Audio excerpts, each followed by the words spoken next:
Hi, my name is Parth. In today's episode, we are going to be talking mostly about pneumonia. Pneumonia जो है ये एक bacterial disease है. Bacteria का नाम अगर आप देखेंगे तो दैट इज स्ट्रिप्टोकोकस निमोनिया और हीमोफिलस इन्फ्लुएंजा. ये जो वर्ड इन्फ्लुएंजा है इस पे मैं थोड़े टाइम में आता हूँ. ठीक है, बाकी अगर हम इसके ट्रांसमिशन की बात करें तो ये फैलता है because of droplets that are present in air. इसीलिए यहाँ पे आप वर्ड देख पा रहे हो aerosol. Sol is solution, aero is air. ठीक है, टारगेट ऑर्गन की बात करेंगे तो ये हो जाएगा लोअर रेस्पिरेटरी ट्रैक. अब मैं आपको एक इमेज दिखाता हूँ. इस इमेज में ब्रोंक्यूल्स के ऊपर आप थोड़ा सा गौर फरमाइए. अगर हम ब्रोंक्यूल्स की बात करें, नॉर्मल ब्रोंक्यूल्स जो है उसका एरिया देखिए काफ़ी अच्छा खासा है.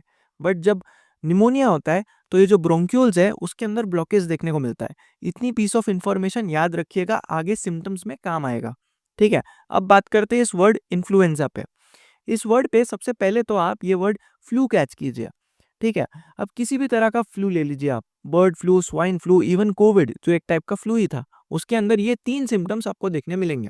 ठीक है, अब 3 चीज़ों की बात करी है तो और 3 ऐसे बैक्टीरियल डिजीजेस की बात कर लेते हैं, जैसे प्लेग है, डिसेंट्री है और डिप्थीरिया है. ये तीनों के तीनों बैक्टीरियल डिजीजेस है.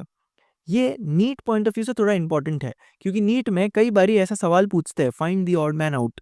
तो उसमें अगर ये 3 बीमारी दी है और चौथी बीमारी कोई दूसरी होगी, ठीक है, और आपसे पूछ लेंगे find the odd man out, तो अगर आपको पता होगा कि ये 3 बैक्टीरिया की वजह से होते हैं तो it could be helpful, right.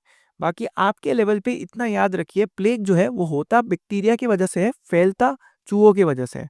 आज के टाइम पे इसको हमने कंप्लीटली इरेडिकेट कर दिया है, तो अब इससे डरने की कोई बात है नहीं वैसे. अगर मैं डिप्थीरिया की बात करूँ तो इसमें याद रखिए, बैक्टीरिया जो है आपके गले में एक ऐसा दीवार बना देता है. ठीक है, इसकी वजह से अंदरूनी तौर पे सूजन आती है.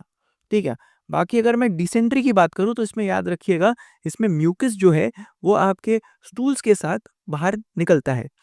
ठीक है, coming back to pneumonia again, ये जो ब्रोंक्यूल्स का बात किया था मैंने, उसको भूलना मत, बिकॉज अब जब हम सिम्टम्स की बात करेंगे तो ये यूजफुल है.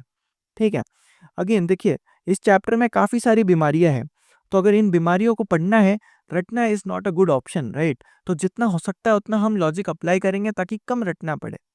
जैसा मैंने आपको टाइफाइड के टाइम से बताया है, जब कोई फॉरेन बॉडी आपके बॉडी के अंदर एंट्री करता है, प्राइमरी रिस्पॉन्स जो हमारा शरीर देता है दैट इज़ फीवर. जब बुखार आता है तो ठंडी लगती है, दैट इज़ चिल्स, राइट.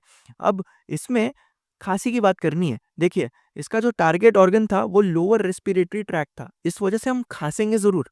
लेकिन खांसी भी ऐसी वैसी नहीं है, खांसी भी 2 टाइप की होती है. एक गीली खांसी होती है और एक सूखी खांसी होती है. तो इसमें आपको बाकायदा थोड़ा बहुत म्यूकस, थोड़ा बहुत गीलापन देखने मिलेगा, राइट. इसके लिए वर्ड एक्सपेक्टोरेशन लिखा है.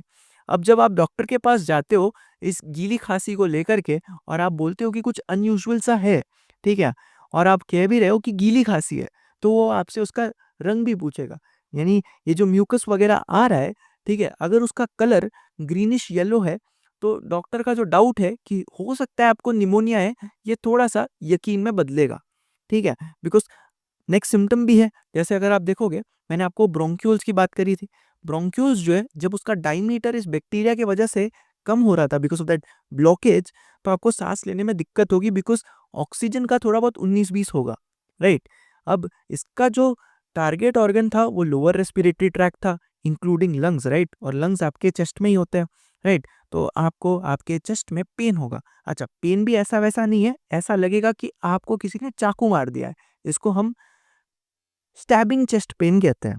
ठीक है, बाकी अगेन अगर आप उन ब्रोंक्यूल्स की बात करेंगे, क्योंकि वहाँ ब्लॉकेज था और ऑक्सीजन का 19-20 हो रहा था, यानी बॉडी के अंदर अब ज़्यादा डीऑक्सीजनेटेड ब्लड है, तो उस वजह से आप थोड़े नीले पड़ जाएंगे.